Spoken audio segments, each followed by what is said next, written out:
бір шалдың 4 ұлы болыпты. бір күні шал ұлдарын жинап алып: мен қартайдым, біреуінің үй иесі болатын уақыттарың жетті.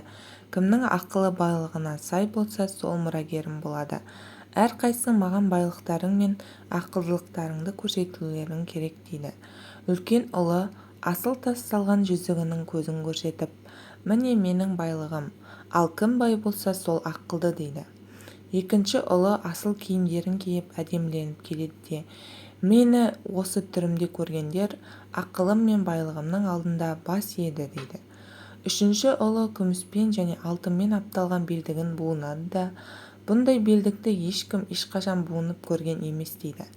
Әкесі үлкен балаларына қарап басын шайқайды да ең кіші ұлына бұрылып: сен неге үндемейсің, сен қандай байлығыңмен мақтанасың дейді.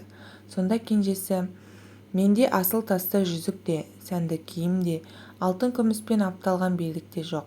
Тек жұмысқа жарамды 2 қолым бар, қайрат жігерге толы жүрегім бар дейді. Шалға кенже баласының тапқыр да ойлы сөзі ұнайды. Жұмыс істей білген адам жұтамайды деп өзінің кенже ұлын үй шаруасын басқаруға, мұрагерлікке атайды. Үлкен балаларына інісінің айтқанынан шықпай, талабын орындауды өсиет етеді.